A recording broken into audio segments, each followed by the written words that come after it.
기쁨이 넘치는 공동체라는 제목으로 말씀 전할 때에 많은 은혜 받으시기 바랍니다.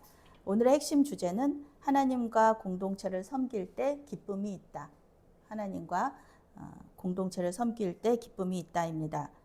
우리는 하나님의 말씀, 하나님의 약속을 믿고 순종하다가 어려움을 겪었던 경험이 있습니다. 하나님의 말씀에 순종하면은 형통해야 될 것 같잖아요. 아무 어려움 없이 그냥 형통한 일들만 계속 성공적으로 끝날 것 같은데, 그 과정이 그래야 될 것 같은데 그렇지 않다는 거죠. 관계적인 어려움이 있을 수도 있고 또 물질적인 어려움을 경험하면서 낙심할 때도 있습니다. 그래서 이거 하나님 뜻 맞나? 하나님이 약속하신 거 내가 제대로 분별한 거 맞나? 이렇게 생각할 때도 있다는 겁니다. 그런데 놀라운 것은요, 하나님의 말씀에 순종할 때 하나님께서 그 모든 어려움들을 해결해 주신다는 겁니다. 관계의 문제도 풀어주시고 또 필요한 모든 자원을 공급해 주시는 것, 우리는 우리의 삶 속에서 많이 경험했습니다. 결국 그 약속이 이루어지고 우리의 순종이 끝나는 때가 있어요. 물론 순종은 계속해서 이어지지만 어떤 한 프로젝트, 어떤 한 미션을 끝나는 지점이 있거든요. 그 지점에 우리는 우리와 함께 기도하고 함께 일했던 동역자들과 함께 이제 하나님을 찬양하는 것으로 이제 끝을 맺게 되는 것이죠. 저도 수련목 시절이 참 고단했는데요. 그때 이제 그런 관계적인 어려움이 있을 때 꼭 멀리서 친구가 찾아와서 위로해주고 갔던 그런 경험이 지금도 기억이 나요. 그 삼청동에 있는 그 자장면집, 손으로 해주는 손자장면집이 있었는데 그거 짜장면 한 그릇씩 먹으면서 그 친구는 이제 대전 내려가고 저는 다시 이제 사역의 자리로 가서 새 힘을 얻어서 이제 사역했던 그런 기억이 있습니다. 이런 오늘 말씀에서도 그 다윗이 이스라엘의 왕이 될 것이라는 하나님의 약속을 믿고 순종했을 때 고난받은 그런 때, 그때에 하나님의 도우심을 경험했던 일들이 나옵니다. 사울 왕을 피해서 다녔던 고단했던 시절, 온 이스라엘의 왕으로 등극하기 전에 다른 지파들과 함께 이렇게 전쟁했었거든요. 그들과 싸워야 했던 고단한 시절에 경험했던 하나님의 도우심, 그것을 오늘 말씀이 보여줍니다. 결국 온 이스라엘의 왕으로 등극하면서 하나님의 약속이 이루어졌음을 함께 축복했고 또 함께 축하했고 또 그 군사들과 백성들과 같이 이렇게 기쁨으로 그 약속이 성취됐던 것을 축하하는 그런 자리가 오늘 말씀에 나와 있습니다. 1절 말씀, 2절 말씀 함께 읽겠습니다. 1절, 2절 말씀.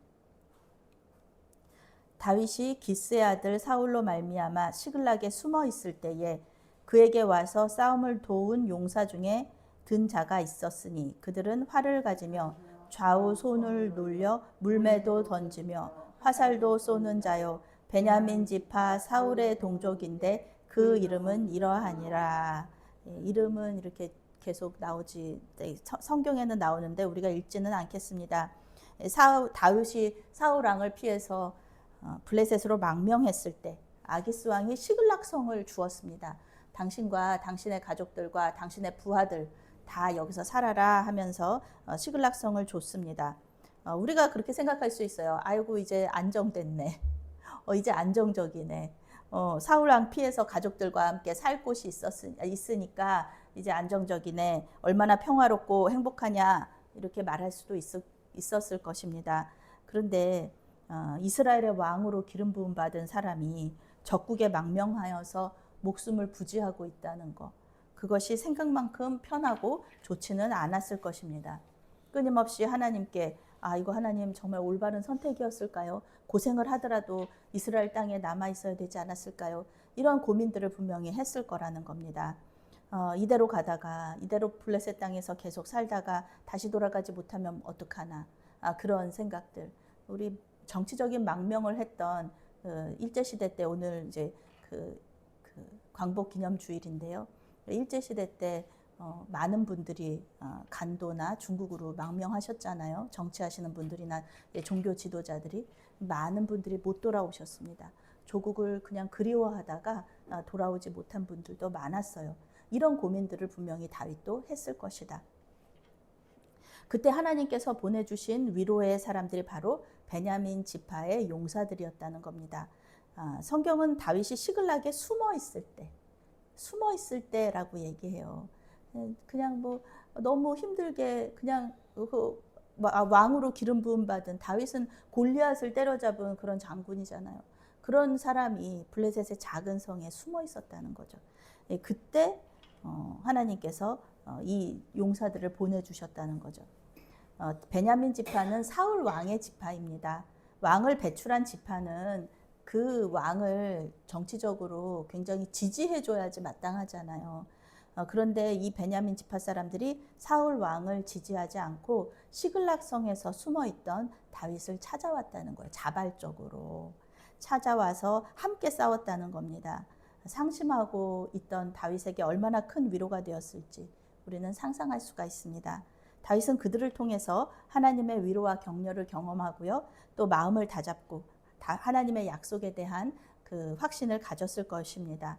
하나님께서 주시는 것은 항상 좋은 것, 최고의 것을 주시는 겁니다. 이 베냐민의 용사들은요, 양손잡이에요. 특히 왼손을 잘 썼어요. 그렇게 왼손 잘 쓰는 걸로 유명한 지파입니다.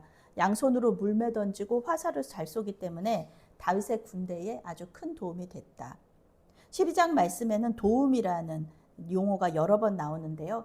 이것은 주로 군사적인 도움을 말하는 겁니다. 하나님께서 다윗을 군사적으로 돕기 위해서 12장 말씀에서 계속해서 사람들을 보내주세요. 베냐민 지파는 유다 지파와 가까운 땅에 정착했기 때문에 나중에 북이스라엘과 남유다가 분열됐을 때도 예루살렘 성전이 있는 이 남유다의 편에 서요.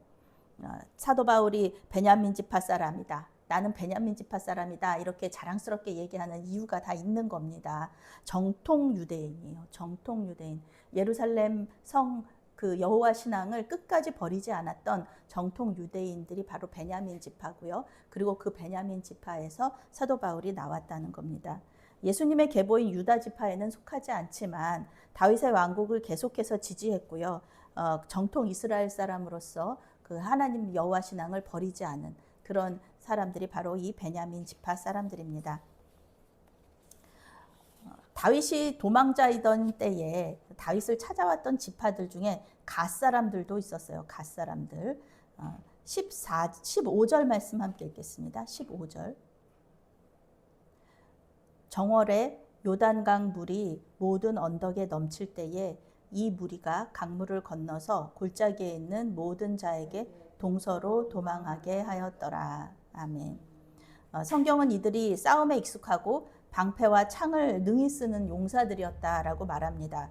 가짜 손은 그렇게 되게 작다고 느껴지잖아요. 근데 이 가짜 손에서도 용사들을 보냈다는 거예요. 이 갓지파 용사들이 얼마나 용맹한지를 알려주는 일화가 우리 오늘 읽은 15절입니다. 정월에 요단강 물이 넘칠 때 강물을 건너서 골짜기에 있는 적군들을 물리쳤다는 겁니다. 지금은 요단강 물이 그렇게 깊지가 않죠. 저는 이제 그 요르단에서 요단강을 가봤는데요.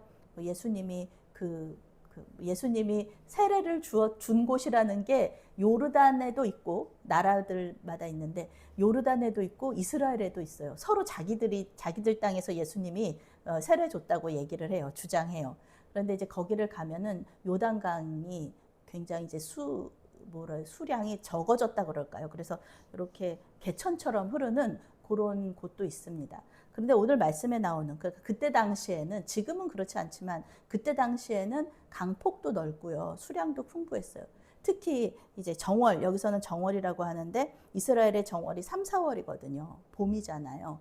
이때는 그 헬몬산에 얼음 녹은 물이 내려옵니다. 그래서 물이 많아지고요. 또 우기예요. 겨울 우기가 있기 때문에 비가 많이 옵니다. 그래서 이 수량이 굉장히 이렇게 많아지죠. 여호수아가 백성들을 데리고 건널 때 괜히 하나님께서 이 강물을 막아주신 게 아니에요. 사람이 이렇게 걸어서 가기에는 어렵습니다. 우리나라에도 비 많이 오면은 강둑을 넘어서 물이 범람하잖아요. 굉장히 무섭죠. 그래서 막 사람들 거기 서 있는 사람들 보면은 왜 저기서 구경하고 있나, 위험한데 그렇게 휩쓸릴 수 있는데 라고 우리가 생각하잖아요. 그런데 이 사람들은 그 강둑을 이 갓 사람들의 용사들은 이 갓 지파 용사들이 그 물살을 헤치고 싸움터로 갔다는 거예요. 그 정도로 용맹하다. 다윗에게 꼭 필요한 사람들 하나님께서 계속 붙여주시는 거죠. 그리고 이 사람들 뭐 다윗이 부른 거 아니에요. 자기들이 자발적으로 온 거예요. 또 다윗에게 보내주신 또 사람이 있습니다. 18절 말씀 함께 읽겠습니다. 그때에 성령이 30명의 우두머리 아마새를 감싸시니 이르되 다윗이여 우리가 당신에게 속하겠고 이새의 아들이여 우리가 당신과 함께 있으리니 원하건대 평안하소서. 당신도 평안하고 당신을 돕는 자에게도 평안이 있을지니 이는 당신의 하나님이 당신을 도우심이니라 한지라. 다윗이 그들을 받아들여 군대 지휘관을 삼았더라. 아멘. 하나님께서 이 다윗에게 보내주실 때 단순히 용맹한 사람들만 보내주시지 않았다는 겁니다. 용맹한 사람들만 보내주신 것이 아니라 성령 충만한 사람들, 믿음 좋은 사람들도 보내주신 거예요. 하나님께 모든 것을 맡기는 다윗의 아름다움이 여기 나오는데요. 다윗은 자기에게 찾아오는 용사들을 무조건 받지는 않았습니다. 그 사람의 마음을 확인했어요. 왜냐하면 용사들 중에 다윗을 배반하고 그 도액처럼 에돔 사람 도액처럼 다윗을 고발해서 그 다른 주변 사람들을 다 죽음에 이르게 할 수 있는 그런 사람들도 있을 수 있잖아요. 그러니까 한 사람이 아쉽다고 해서 다윗이 무조건 받아들이지는 않았다.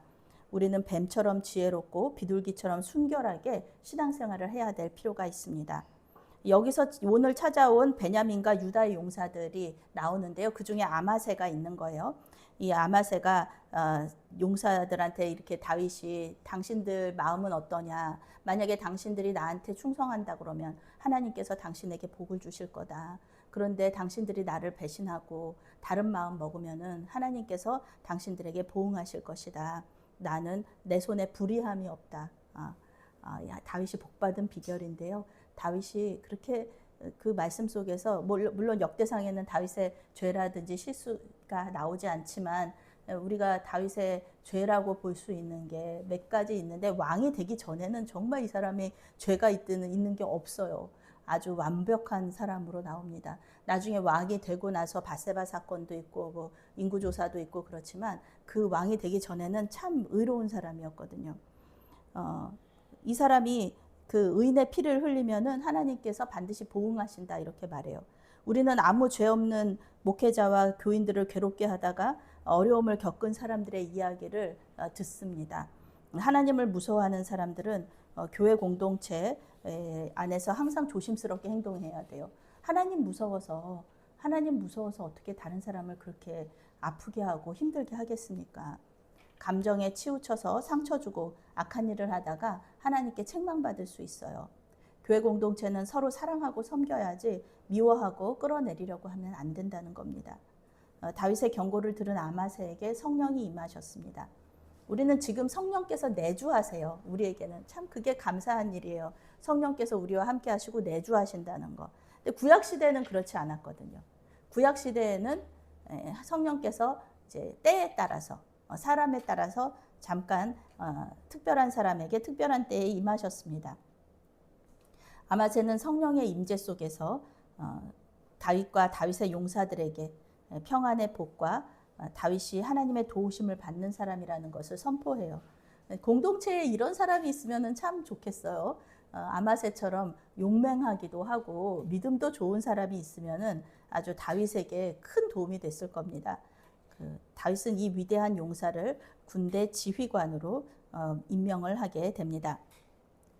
21절 말씀, 22절 말씀 함께 읽겠습니다. 이 무리가 다윗을 도와 도둑대를 쳤으니 그들은 다 큰 용사여 군대 지휘관이 되밀어라.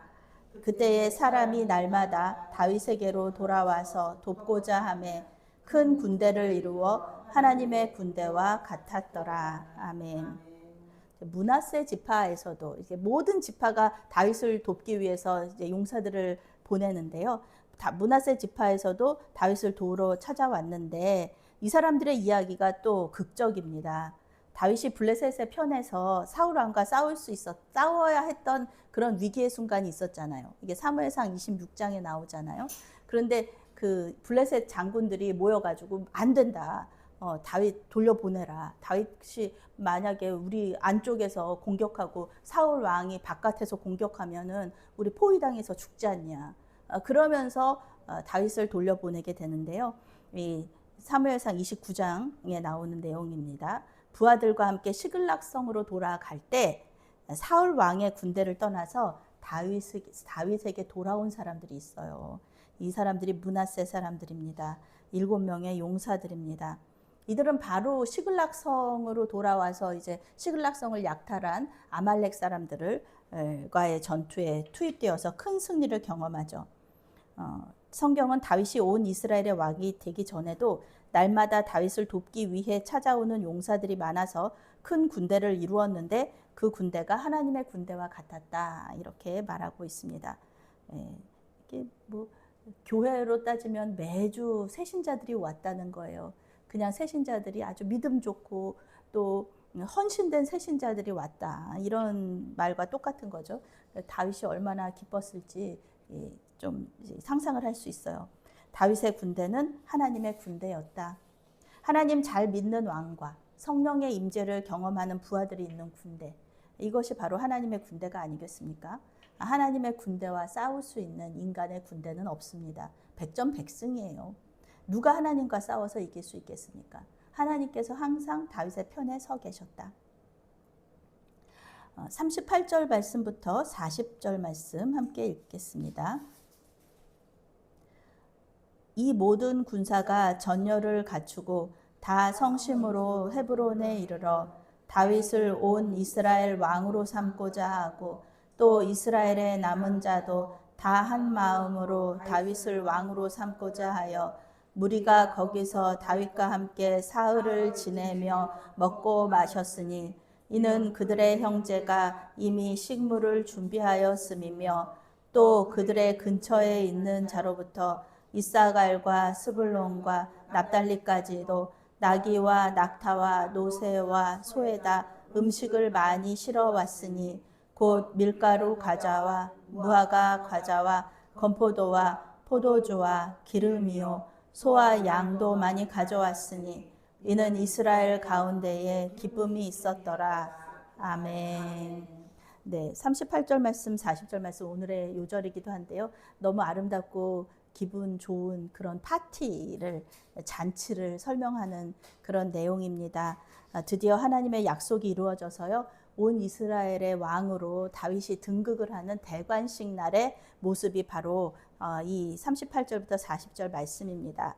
이스라엘의 12지파에서 모두 다윗의 대관식에 손님들을 다 보냈어요. 전체 용사의 수만 34만 822명입니다. 용사들만 그래요. 그러니까 다른 국민들, 다른 내빈들도 많았겠죠. 400명의 소외된 사람들로부터 시작해서 군인들, 400명의 소외된 사람들, 그런 뭐 군대라고 얘기할 수도 없는 그런 조직에서 시작해서 34만 명이라는 온 이스라엘의 군대를 통솔하는 왕으로 등극이 되는 거예요. 이것은 하나님께서 하신 일입니다. 다윗 혼자의 힘으로는 이거는 절대 불가능한 일이죠. 하나님의 약속이 이렇게 이루어집니다. 대통령 취임식에 가보신 우리 성도님들도 계실지 모르겠어요. 그런데 이 대통령 취임식에 모든 국민이 참여하지는 않잖아요. 그런데 그 정통성을 뭐 그렇다고 해서 나는 대통령 취임식에 안 갔으니까 나는 대통령 지지하지 않아. 이런 거는 아니라는 거죠. 대통령을 지지하고 또 그 정통성을 인정하면서 또 텔레비전으로 그 방송을 보기도 하고 그러시는 거죠. 다윗 왕의 대관식에 모든 백성이 참여하지는 않았습니다. 그렇지만 한 마음으로 다윗을 지지했어요. 하나님의 약속은 하나님의 때에 반드시 성취된다는 것을 다윗뿐만 아니라 모든 국민들이, 백성들이 함께 축하했다는 거예요. 그런데 잔치에 꼭 필요한 것 중에 하나가 바로 음식입니다. 오늘 말씀에서 나오는 그 아주 중요한 주제 중에 하나가 이제 음식인데요. 잔치에 음식이 부족하면은 두고두고 뒷말을 들어요. 저도 지금은 뭐 아이가 지금 결혼할 나이가 됐는데도 그 집은 결혼할 때 음식이 부족했다. 이 얘기를 아직까지도 제가 듣고 있거든요. 그래서 다 잔치 음식은 모자라는 것보다 남는 게 낫다. 저희 권사님도 그렇고 어른들 다 그렇게 말씀하시잖아요. 30만 명이 넘는 사람들에게 잔치 음식을 대접하는 것은 아주 큰 일일 것입니다. 아무리 다윗이 왕이라고 해도요, 이 음식을 모두 대접할 수는 없습니다. 그런데 놀랍게도 모든 사람들이 잔치 음식을 먹었는데 하루도 아니고 3일을 배부르게 먹고 마신 거예요. 어떻게 이런 일이 있을 수 있었을까? 성경은 그들의 형제가 이미 식물을 준비했다. 가까운 곳에 사는 사람들부터 이사갈, 스불론, 납달리 지파 사람들이 잔치에 참석은 하지 못해도 잔치 음식은 보냈다는 거예요. 우리가 잔치에 참여는 못해도 봉투를 보내서 축하하는 것과 마찬가지입니다. 음식을 보내서 다윗에 대한 지지를 표현하고 함께 축하했다. 하나님의 약속이 성취되는 것을 보면서 생명을 걸고 함께 싸웠던 이 동역자들이 마음껏 먹고 마시는 거예요. 그리고 음식이 풍성해요. 모자라지 않아요. 계속해서 음식이 계속 들어와요. 그러는 것을 보면서 더 기쁘지 않았겠습니까? 하나님의 능력, 하나님의 은혜를 다 누리는 거죠. 성경은 이스라엘 가운데 기쁨이 있었다 이렇게 말합니다. 예수님도 주는 것이 받는 것보다 복이 있다 이렇게 말씀하세요. 주는 기쁨을 아는 사람이 하나님의 교회 공동체 안에서 기쁨을 누릴 수 있다는 겁니다. 자발적으로 가져온 거잖아요. 누가 가져오라 그런 게 아니라 자발적으로 가져오는 거. 내 물질 있는 곳에 마음이 있다라고 얘기하는 것처럼 이렇게 자발적으로 내 마음이 여기에 있으면은 계속해서 섬기게 돼요. 사랑하게 돼요. 공동체를 계속해서 섬기는 거죠. 그 기쁨이 있어서 하는 거거든요. 기쁨이 없으면 할 수가 없습니다. 오늘 말씀을 준비하면서 우리 메아리교회 공동체를 생각해 보았습니다. 우리 교회 안에 하나님의 성취, 약속의 성취를 경험하는가? 우리 교회 안에서 영과 육에 필요한 양식이 풍성한가? 우리 강북지방의 성교구 총무님 항상 그런 얘기 하시거든요. 어떤 모임이든지 잘 먹여야 된다. 먹을 게 많아야 되고 풍성해야 된다. 이렇게 얘기를 하세요. 우리 수련회 같은 데도 가면은 영성 수련회 같은 데 가면은 물어보는 게 목사님들이나 성도님들이 이제 같이 있는 기도 모임 하는 분들이 물어보는 게 있어요. 거기 뭐 은혜 많이 받았냐 이런 거 안 물어봐요. 왜냐하면은 은혜 많이 받는 거는 당연한 거예요.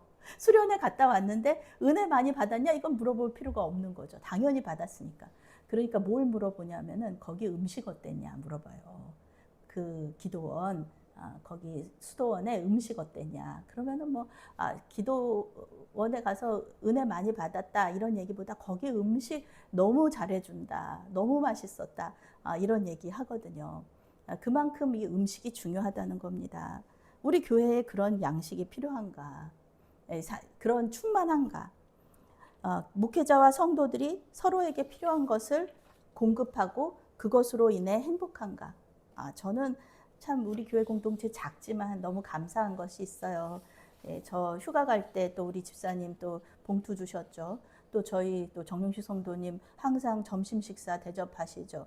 또 우리 김숙자 권사님 또 항상 저 혼자 예배 드리는 거 또 보기 어려우시다고 수요일 금요일 항상 또 이렇게 나오시고 또 새벽 기도회 나오시고 이러는 것들이 저한테는 참 행복합니다. 저는 참 행복합니다. 우리 성도님들은 어떻게 대답하실까요? 성도 한 사람 한 사람이 하나님 나라의 용사가 되고 하나님 나라 공동체에서 기쁨을 누리는 거 이거 굉장히 중요한 일입니다. 만약에 그렇다면 행복하다면 기쁘다면 그것은 그 교회 공동체가 부흥하고 성장하고 있다는 증거가 됩니다. 각자에게 주신 하나님의 약속과 공동체에게 주신 하나님의 약속이 때를 따라 이루어지는 교회 공동체. 우리 교회 공동체는 행복한 공동체입니다. 우리 교회는 기쁨이 넘치는 공동체라는 것을 믿음으로 고백하며 하나님의 약속이 성취되는 것을 기대하며 또 주님만 바라보고 서로를 섬기는 저와 여러분이 되시기를 바라겠습니다. 아멘. 사랑의 하나님, 매주일 예배할 수 있는 은혜를 허락하여 주시니 감사합니다. 무더운 날씨에 멀리서 예배를 사모하여 찾아오는 성도들에게 주님의 풍성한 은혜와 복을 허락하여 주시옵소서. 하나님의 약속이 성취되는 것을 보며 기쁨이 넘치는 메아리 교회 공동체가 되게 하여 주시옵소서. 예수님의 이름으로 기도합니다. 아멘.